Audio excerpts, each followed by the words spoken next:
I woke up today and felt like sharing the lessons I learned as a retired people pleaser so you can realize it as early as today, gain clarity, and start seeing yourself from a whole new perspective. Because once you master your inner world, you will start navigating your reality, your life with emotional power. And from that place, you can finally create the life that you really, really want, not the life that everyone expects from you. The funny thing about being a people pleaser is you really think you're being kind, you think you're being understanding, you even tell yourself that you're being the bigger person. But the truth is, you're just scared. Scared of being misunderstood, scared of being disliked, scared of being left behind. And I'm saying this as someone who lived that life because people pleasing doesn't come from love, it comes from fear of disconnection. It's the fear that if you stop giving, they will stop caring. If you stop saying yes, they will walk away. That if you start showing your truth,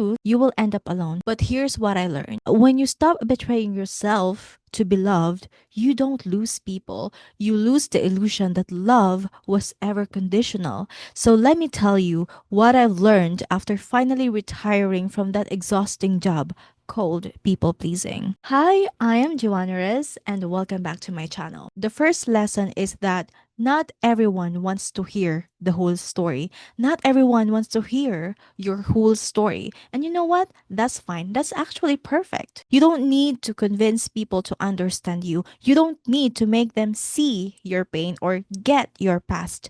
Oversharing usually comes from the quiet craving of validation, that hope that maybe finally someone will see you and say, now I understand why you are the way you are. But what I want you to realize is that your life is sacred. Your essence is sacred. You are sacred. And not everyone is meant to enter that space. You have to understand that not everyone deserves access to what's inside you. Not everyone can hold your truth with care. And if you don't draw that line, people will walk all over it. They will trample what makes you you and take your openness as open invitation to disrespect you. But if someone truly wants to know you, they will make that choice. They will make that effort. They will enter your world with curiosity and respect and not with entitlement. They will earn that access and not assume it. And you know what? When people ask you, how are you? Most of the time, it's just politeness. They're not really asking for the whole story.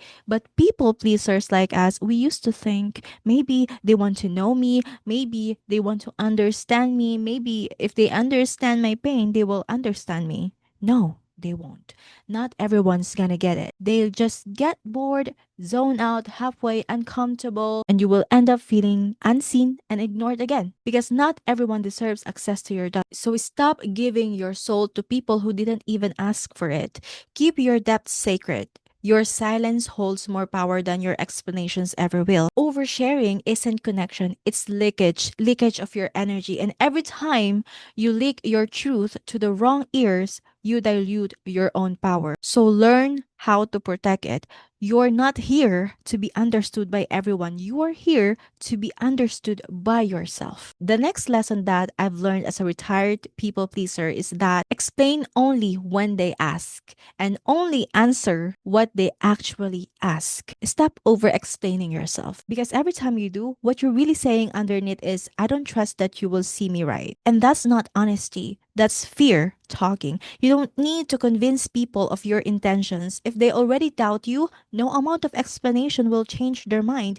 You'll just end up draining your energy trying to fix their perception when it was never your job to fix it in the first place. I used to think explaining myself meant I was being clear, that I was helping people to understand me, but it didn't. It made me defensive because real understanding doesn't come from over talking or over explaining. It comes from presence, from someone wanting to get it, to get you. If someone really cares to understand, they will ask more, they will lean in, they will listen. But if they don't, stop trying to prove your intentions. Your silence can say, I don't owe you a thesis for being myself. And that's not arrogance. That's peace. That's self respect. It's not your job to make everyone comfortable with who you are. You're not a public relations officer for your soul. You don't owe anyone a PowerPoint presentation about your choices, your feelings, or your existence. If they can't respect your no, they won't respect your yes either. So we stop trying to be understood by people committed to misunderstanding you. You don't need to defend your truth.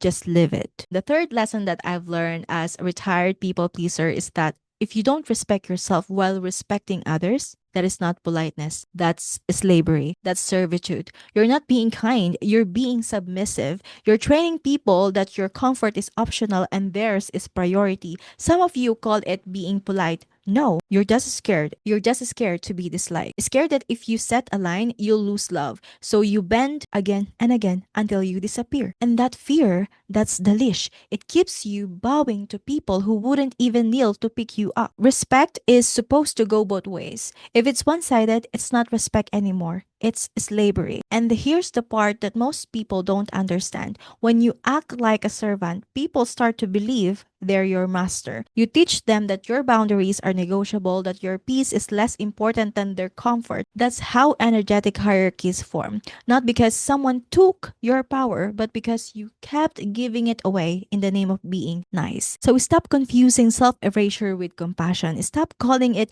maturity when it's really martyrdom. You can be kind without kneeling. You can be respectful without disappearing. Because the moment you start respecting yourself, the entire dynamic changes. Silence is not weakness. You are allowed to not respond. You don't have to engage with every nonsense that knocks on your peace. Sometimes silence doesn't mean I'm ignoring you. It means I value my energy too much to waste it. You don't have to respond to everything that doesn't stimulate your soul. You can just not. You can scroll, you can walk away, you can sip your coffee and let the moment die in the air. Silence isn't avoidance, it's mastery. It's the art of choosing peace over performance. You don't have to answer every provocation. You don't need to defend every truth. You don't need to respond to every chat and messages. You don't need to react to every comment. You don't owe a reaction just because someone is loud or have a lot of time enough to demand it. Silence can be sacred. It's not an absence, it's not the absence of power, it's the control of it. Sometimes peace speaks louder than explanation ever could. Let them assume, let them misunderstand, let them create their stories. Your energy doesn't belong in every argument or every conversation that drains you, and your presence doesn't need to prove itself. When you know your worth, you stop chasing the urge to be understood and start mastering the power of not responding. Everyone has their own taste. That includes you. If you don't like something, you just don't. Stop guilt tripping yourself into liking what's popular. Your taste is your compass, and when you keep ignoring it just to blend in, don't be surprised when your life starts tasting like cardboard. If you don't like it, you don't like it. Simple as that. Stop gaslighting yourself into pretending otherwise just to fit in. You don't have to swallow what doesn't feed your soul. That's not compromise, that's self abandonment.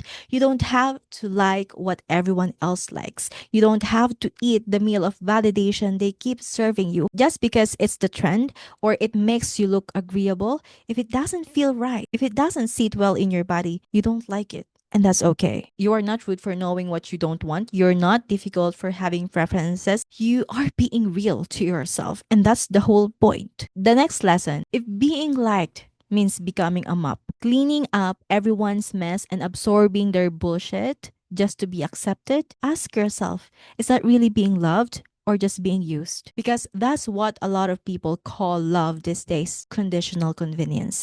They love you when you're useful. They love you when you make them comfortable. They love you as long as you keep cleaning up after them. They love you when you're convenient. But that's not love. That's labor. That's slavery. But think about it. Wouldn't it be better to just be a human being, breathing, living free instead of existing as utility? If being liked means being a mop that follows people around to clean their mess and absorb their dysfunction, then maybe being unliked is the best freedom you'll ever taste. Because, honey, you're not meant to be liked by everyone. You are meant to be alive. If being liked means being drained, bent, and disposable, then maybe being disliked is the only way to find your real power. If people only love you when you carry their weight, that's not love, honey. That's transaction. You're not a sponge for other people's dysfunction. You are not a recycling bin for emotional waste. You are a human being. Live like one. Stop soaking up what's not yours to absorb, because sometimes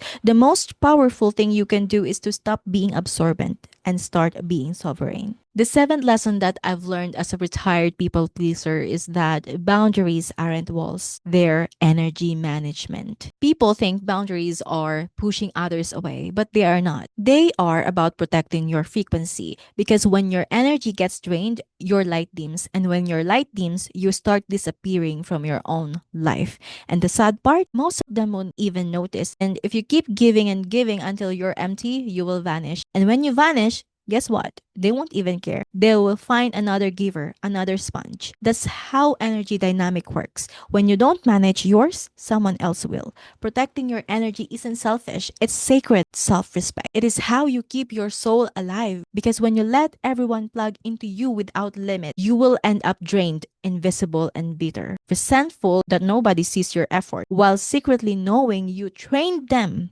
not to. People who truly cares about you won't be offended when you say no. They will understand that your no is what allows you to keep showing up as yourself. That is the whole point of boundaries, not to cut people off, but to keep you connected to yourself. The next lesson I've learned as a retired people pleaser is that the right people expand you, not shrink you. If you feel smaller, quieter, and anxious every time you're around with someone, that's not connection. That is compression. That's your body whispering, this is not your environment, honey. Listen to it. Pay attention to how you feel around people. Do you feel lighter or smaller, energized or exhausted? That's your truth detector. Love doesn't suffocate, it breathes. It gives you space, it lets you expand. If every time you're around someone you feel like you have to shrink, hide your truth, or edit your authenticity just to keep the peace, that's not connection. That is contraction. You don't need to keep proving your worth to people who fed off your insecurity. You don't have to keep fighting for space in places that can't hold your full self. When you start listening to your peace, you will start mistaking attachment for love and control for care. The right people won't make you question your enoughness. They will remind you of it. And when you find them, you'll realize that expansion isn't something they give you. It's something they allow you to keep. The ninth lesson that I've learned as a retired people pleaser is that you teach people how to treat you by how you treat yourself. If you keep apologizing for existing, they will treat you like a mistake. If you act like your needs are optional, they will believe you. So stop begging for the respect you refuse to give yourself. Start showing them how it's done through your own example. Every time you tolerate disrespect, you're setting the standard. You're teaching them that your peace is negotiable. And when your peace is negotiable, so is your worth. You don't even have to announce your boundaries to the world.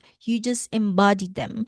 And that is the most powerful thing you can do. Your energy communicates louder than your words ever could. People learn from your vibration, not your explanations. They mirror what you model. If you keep disrespecting yourself by overgiving, over explaining, or staying silent when it hurts, you are teaching them that it is allowed. If you want to change how people treat you, start by changing what you allow in your own reflection. Because when you start honoring your energy, your environment will recalibrate. Those people who thrive on your self-abandonment will fall away, and the ones meant for your peace will rise to meet you. Because the world doesn't respond to what you want, it responds to what you accept and what you allow. And this last one hit me the hardest. No one's going to create and live your life for you. You cannot keep being an assistant in everyone else's story, then expect to suddenly become the main character in yours. If you've abandoned your own path because you were too busy managing theirs, what will you have left when they move on? You will be standing there with a life you never built, empty because you mistook serving everyone else for finding your purpose. You can spend years fixing, helping, adjusting, and still end up alone, lost, and behind. Because fulfillment doesn't come from being useful for others, it comes from being present in your own life. And when that moment hits, when life finally demands you and force you that you have to live yours, you will realize you've been too busy surviving as a supporting role. So live, create, decide, mess up, learn. Stop waiting for someone to hand your life back. They never took it. You just kept giving it away. Everyone you kept saving, you kept fixing, they will move on. They will find new lives, new directions, and you'll be left asking, wait, what about me? What about you? You've got a whole life waiting and it's not going to live itself. If you want to stop yourself from people pleasing, discover your own peace. It's the kind of calm that comes from knowing you're no longer abandoning yourself just to be accepted. That's the real graduation from people pleasing. I hope this gave you something real to reflect on. If it did, I'd love to read your thoughts in the comments below. Share what hit you the most or what made you pause and think. So, see you in the next one. Bye.